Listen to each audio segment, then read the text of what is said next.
તો લેડીઝને કઈ 35 મળે એવો કોઈ કાયદો અત્યારે સરકારે બનાવ્યો. સમાન ધ્યાનથી વાતને સાંભળજો ને હૃદયમાં ફિટ કરજો. પણ નહીં થાય એટલા માટે કે પરમ ગુરુ કરુણાસાગર ભગવાન પંચમ સૂક્ષ્મ વેદ લઈ અને આ પાવન ધરા ઉપર પધાર્યા. અને એમાં ઉમરા ગામ તો એટલું ભાગ્યશાળી કે તપસ્વીની 2 મુદ્રિકા તો 12 સિદ્ધ થયેલી, પણ તમારા ગામમાં 3 મુદ્રિકા સિદ્ધ કરી.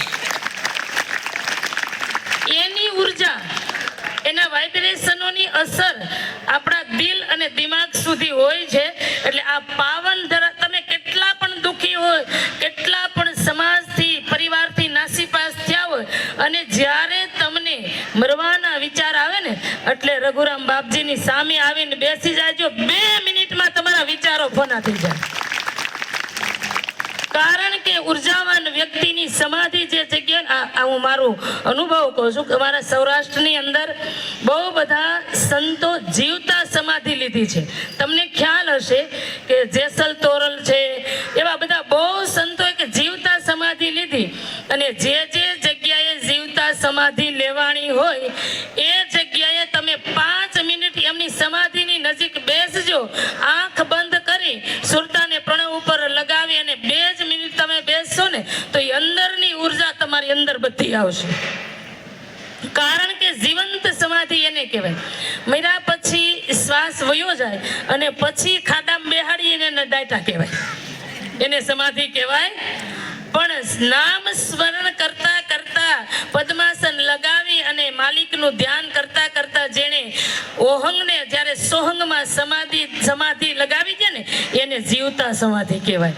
અને જીવતા સમાધિ જ્યારે સંતો લે ને, કારણ કે ઓહંગ અને સોહંગ, અચરતબાઈએ લખ્યું છે, પ્રથમ અન જળ તજી ત્રિયે માસ તપ કીન, જપે અમર નિજ જાપ કોન લીએ પરમ ગુરુ ચીન.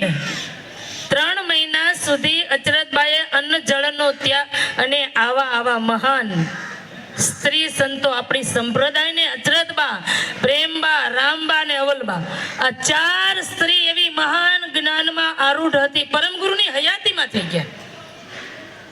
પરમ ગુરુની હાજરીમાં 4 સ્ત્રી થઈ ગયા. અને અચરતબાની તો તમે વાત સાંભળી જ છે કે અચરતબાનો એવો નિયમ હતો કે જ્યાં સુધી પરમ ગુરુના દર્શન ન કરો ત્યાં સુધી હું અન્ન અને જળ મોઢામાં ન મૂકું. આવું અચરતબાને નિયમ. પણ એમ કહેવાય ને કે આ બેન વાત કરતા હતા, આ વર્ણ વ્યવસ્થા થઈને આ થયું તે થયું. આપણે વર્ણ વ્યવસ્થાથી બહાર છીએ. કે પરમ ગુરુનું જેને જ્ઞાન મળ્યું છે ને એ કોઈ જાતિ ભાતિ કે જ્ઞાતિનો નથી, દરેક અંશ ભાવ છે આપણામાં. તો અચરતબા બ્રાહ્મણ કુળમાં, જેના બ્રાહ્મણ, ક્ષત્રિય, વૈશ્ય અને શૂદ્ર 4 વેદોનું નિર્માણ થયા પછી આ બધા ફાટા પાડ્યા અને આપણને એવા બાંટી દીધા છે ને, સામે આવીએ ને ત્યાં તો બિલાડું ને કૂતરું હોય ને એમ આપણે ભભૂકવા માંડીએ. અને એમાં લેડીઝ તો કોઈને સહન જ નથી થતા. આટલી પદાધિકારી લેડીઝો છે તો હજી કે અમે કરી આઈ એમ સમથિંગ. એટલા હોશિયાર માણસો. તો લેડીઝો શું ન કરી શકે? અરે જગતનું સર્જન લેડીઝો કરી શકતી તો દુનિયાની કોઈ પણ વસ્તુ લેડીઝ કરી શકે. એટલે આપણે નાસીપાસ થવાની જરૂર નથી. અને માં છે ને એ જગતના નિર્માણમાં કૈવલ કરતા માલિકે સૃષ્ટિ બનાવવાની શરૂઆત કરીને તો 2 અંશોને એવા બનાવ્યા કે એક નિરંજન અને એક અવ્યાકૃત મહામાયા શક્તિ. તો આ 2 જો પૃથ્વી પર ન આવે તો જગત બની શકે ખરું? ન બને. તો નિરંજન પુરુષને પરમ ગુરુને તો હજુરમાં રાખ્યા માલિકે, કૈવલ કરતાએ. અને નિરંજનને એમ કે જગતની ઉત્પત્તિ કરવી છે તો આને નીચે મોકલું. એમાંથી શક્તિનો પ્રાદુર્ભાવ થયો. શક્તિ અને નિરંજનના સમાગમથી 6 બાળકોની ઉત્પત્તિ આદિમાં થઈ. આદિ એટલે 50 કરોડ યોજન પૃથ્વીમાં જ્યારે પાણી હતું, બિલકુલ જીવ સૃષ્ટિ ન હતી, ત્યારે નિરંજન અને મહામાયા શક્તિ આ પૃથ્વી ઉપર આવ્યા. માલિક ધારે ને એ કરી શકે. એકલા નિરંજનને મોકલા હોત તો શું વાંધો હતો? પણ ઉત્પત્તિ શક્ય હતી. સ્ત્રીની જરૂર હતી. કૈવલ કરતા માલિકને ખબર હતી કે રજ અને બુંદથી પૂરા વિશ્વની ઉત્પત્તિ કરી છે, તો પિતાનું બુંદ અને માતાનું રજ, રોજ બુંદનું મિલન થાય, એક બીજ બને, અને એ બીજ જ્યારે માના ગર્ભની અંદર રોપાય ત્યારે એક સંતાનને માં ઉત્પન્ન કરી શકે. અમારે કાઠિયાવાડની અંદર સૌરાષ્ટ્રમાં એવું હતું મીતાબા કે પેલા આજથી મારા દાદી પેલા વહુ આવે દીકરાની, એટલે 2-4 દીકરીઓ પેલા થાય ને એટલે વહુને એટલી ગાળો આપે કે તું આવી છો, તેવી છો, કાળા મોઢા વાળી છો, તું તારા પેટે એકલા પાણા પેદા થાય, આવું બધું વડીલો કહેતા હતા. ડોસ્યું અમારે કાઠિયાવાડમાં અમારા દાદીઓ વાત કરતા એટલે ખબર પડે. પણ એને ખબર છે કે દીકરાની વહુમાં વાક તારા ગગામાં વાક છે, પણ ખબર નથી એને. એટલે જો કે અનપઢ હતા, ભણેલા શિક્ષિત પ્રજા હતી નહીં, ત્યારે આવું બધું થતું. પણ જ્ઞાન સંપ્રદાયના અનુયાયીઓ માટે દિવ્ય પરમગુરુ કરુણાસાગર ભગવાને અદ્ભુત ખજાનો આપણી સામે મૂક્યો છે, પંચમ સૂક્ષ્મ વેદનો. દુનિયાના સંપ્રદાયને 1, 2, 5 ગ્રંથો મળ્યા હશે. જ્ઞાન સંપ્રદાયને 15 ગ્રંથો પરમગુરુ હસ્તલિખિત મળ્યા છે. 105 વર્ષ પૃથ્વી ઉપર રહ્યા, આટલા ધર્મ ગ્રંથો બનાવ્યા. નાનદાસ બાપજીએ 2 ધર્મ ગ્રંથ બનાવ્યા અને અચરજભાઈએ અચરજ સાગર નામનો એક ગ્રંથ મળી અને 18 ધર્મ ગ્રંથો જ્ઞાન સંપ્રદાયને સુપ્રત કરી અને એ મહાપુરુષો કૈવલધામ વાસ થયા છે. તો એ માણસ જતો રહે પણ એની નામના કોઈ દી જતી ક્યારે ન જાય. મીરાબેન કહેતા હતા ને કે માં જનની એવી હોવી જોઈએ કે એના બાળકોને એ સંસ્કાર આપે, અને તમે સંસ્કારી બાળકોને જન્મ જો આપ્યો હશે ને તો વૃદ્ધાશ્રમમાં જવાનો વારો તમને નહીં આવે. અને હું એમ કહું છું કે સાસુ કથામાં આવે ને એના કરતા સાસુને ઘર હાચવવાનું વહુને મોકલવાની. શું કામ ખબર છે? પૂછો કેમ? એટલા માટે કે વહુ જો અહીંયા આવશે, 2 શબ્દો એના કાનમાં પડશે ને તો સંસ્કારી બનશે, અને સંસ્કારી વહુ જેના ઘરમાં હશે ને એના સાસુ સસરા કોઈ દી દુખી નહીં થાય. એટલે તો સંતોએ કીધું છે કે ભૂલો ભલે બીજું બધું પણ મા બાપને ભૂલશો નહીં. લાખો કમાતા હો ભલે મા બાપ જેના ના ઠર્યા, એ લાખ નહીં પણ રાખ છે માનવું ભૂલશો નહીં. અને માં કોને કહેવાય ખબર છે?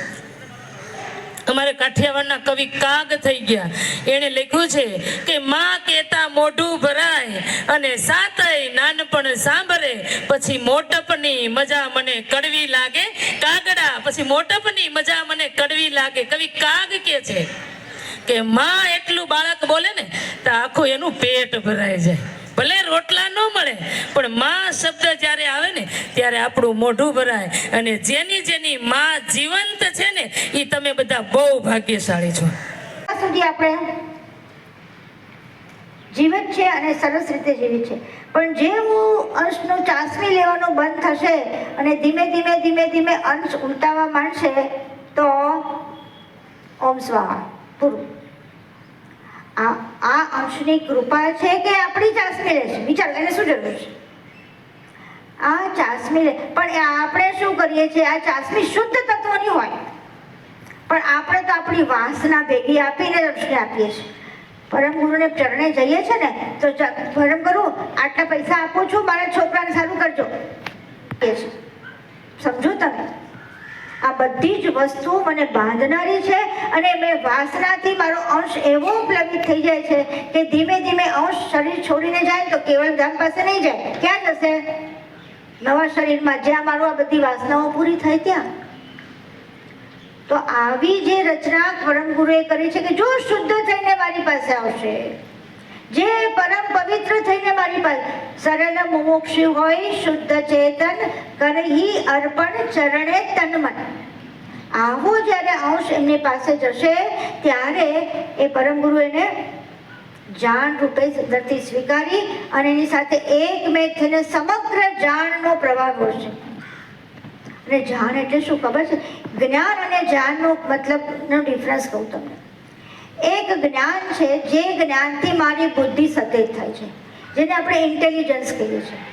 એ ઇન્ટેલિજન્સને જેટલી સૂક્ષ્મ બનાવો, જેટલી વધારે, એટલા માટે વૈદિક ગણિત આવે, જુદા જુદા ગણિત હોય, જુદું ફિઝિક્સ હોય, એ બધામાં જેટલું તમે સૂક્ષ્મ જાઓ ને એટલે તમારી બુદ્ધિ સતેજ થાય. સતેજ થઈને ઝીણામાં ઝીણી બધી વસ્તુઓ, સંસારના બધી વસ્તુનો ઉકેલ કરી શકે.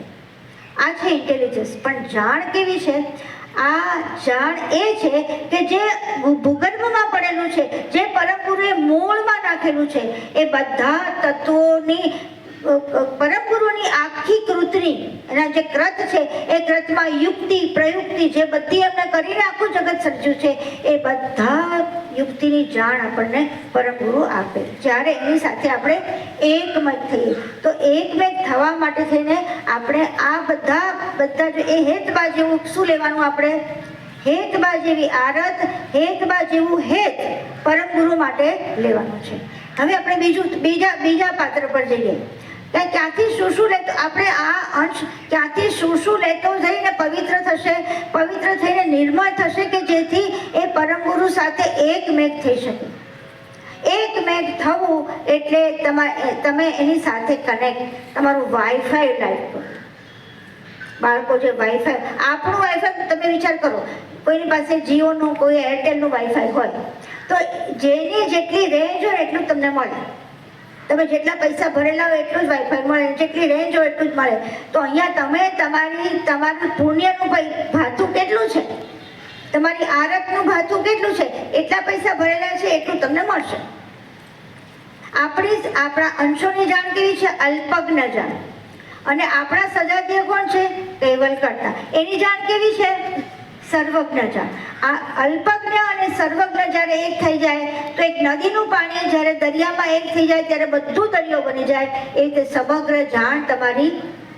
પણ એ પાછું પરમ ગુરુ આખો દરિયો નથી આપી દેતા. હો, સમજો, આપણે કોઈ સર્વજ્ઞ થઈ શકીએ નહીં. એટલે અહીંયા જ બ્રહ્મ અને અંશની સ્થિતિમાં ફેર છે. બધા બ્રહ્મ કે અહમ બ્રહ્માસ્મિ કહી અને હું બ્રહ્મ છું કહી અને પોતે બધું જ છે અને મારા સિવાય